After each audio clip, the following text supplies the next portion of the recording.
Capitol Hill to Wall Street. This is Politics and Profits with your host, Rick Amato. Welcome, everybody. I'm Rick Amato. It's time for Politics and Profits. We follow the trends on Capitol Hill that lead to the profits on Wall Street. We expose the hard facts of what your elected officials are doing when you're not looking. And we show you how you can profit from their politics. The American dream is alive and well, and you can be proud to call America your home. And now, it's Rick Amato. Lots of challenges facing small business owners, regardless of what the economic climate has to be. Happens to be, I should say. But of course, with this coronavirus environment, the challenges are greater than perhaps in any of our lifetimes. And someone who has got some great advice on how to address those challenges joins me at this time, as she often does. She is business contributor to Politics and Profits, named as a top business coach by Forbes, and the CEO of Business Accelerated Now. Let me welcome back to the show, Asha Mankowska. Asha, good to see you. Thank you so much, Rick, for having me. I'm so pleased to be here again and discuss another great content for our audience. Yeah, and what's happening in the world today, of course, is a lot of Zoom calls, a lot of Zoom meetings. But I want to broaden that and talk about presentations. And let's focus on small businesses. Presentations are critical in any business. We're going to talk about small business right now. Yes. What are some of the, how do small businesses get some of the most desired results in your expert opinion in presentations, whether they be in person, public speaking, webinars, because that, Asha, is a key manner in which a lot of business owners generate new business through presentations. Correct. Yes. And from my experience, it really is the presentations, either in-person trainings or public speaking, keynote speaking, or webinars, or all virtual presentations nowadays or trainings are the key, the secret sauce of attracting new clients or brand awareness or any results that business and corporate, of course, want to achieve. But just for the purposes of our short time today, with small business, let's just focus on attracting. The main goal will be attracting a new clients for their services or products, right? So they can attract to themselves. So that will be the result. And how to achieve that? What do you think are the most challenging factors for small business right now with attracting new clients through their presentations? What's the results that they're achieving that they don't want? So I'm not sure if this is how you mean it, but I would say one of the challenges are actually getting a number of qualified persons to show up in the audience. There's an expense and a process there. Correct. That would be the biggest key.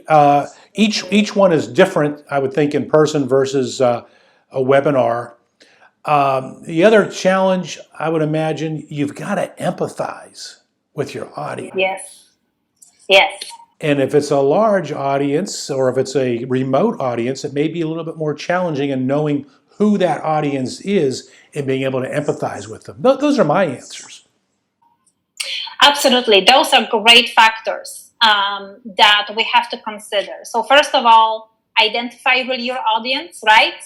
And second of all, know their fears and problems or issues so you can so you can feel their pain and find a solution for them. Yeah. So what are the results and the main challenges when my clients from my highly paid experts academy come to me in a group setting?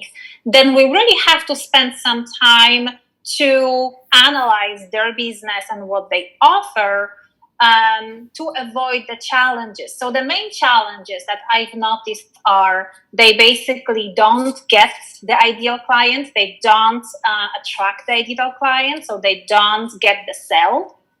Their competition will get their sale. And why is that? Because during their presentation, either webinar or in person, and that can be also one-on-one over the phone, whatnot, they fail to establish a few factors. First, the trust, right? Second, clear understanding of their benefits and qualities that are provided for the clients, and there is usually no relevance to the client's situation because maybe they failed to do their homework to identify, like you said, the ideal audience. Who is the audience, right? So that's one. Now, so what I want to really talk about today is a factor that is usually misunderstood, which is a value proposition. This is the part of each presentation that has to be there and has to be done right for small business or any presentation. So give it value proposition as a phrase we hear all the time. Give us an idea of what a value proposition is, because there's a lot of misunderstanding, and how to do it effectively. Mm-hmm. So before I will do that, I would love to ask you, because like you said, we hear that as a tagline, right? But what is it? What do you hear that means for people, value proposition? To me, a value proposition, if I receive one or if I give one, let's say if I give one, I'm offering something to a client or a potential client that I believe will benefit their needs and do so at a price that makes sense to them. Perfect. Mm-hmm. And obviously you're doing it in a way that it's clear and smooth to them to show how that could be done for them.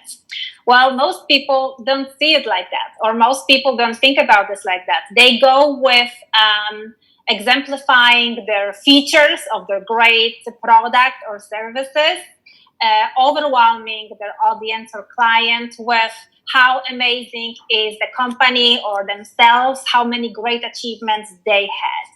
And unfortunately, that's the 80% of people that I see outside, instead of really focusing, like you said, on the client's needs and benefits and how to combine those two.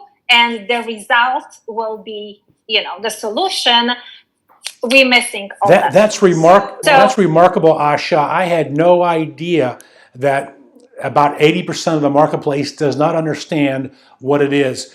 What we live in a world today where there's so much information coming at us, yes. So many recommendations and advice. What I appreciate about you is you get right down to the heart of the matter and explain what is important and how to achieve it, unlike all the other noise that's out there. We're down to Thank you. We're down to less than 30 seconds here. Is it fair to say use the features to set up the value proposition? Yeah, don't use the features to set up the value proposition, but just to define the value proposition the right way. So first of all, what is your ideal client? What their pain, fears, struggles? What are the benefits of your product and services that are relatable to their problems? Step number 3, describe how exactly the service or product will resolve those issues, but in a way that you have to show how you differentiate yourself from the competition. So what exactly what secret sauce you have Great. that will make you the preferred provider for your ideal client. Secret sauce, that's a great phrase, a memorable phrase. I like to say, what is it that's proprietary about you and not a commodity? But you say it much better than I do.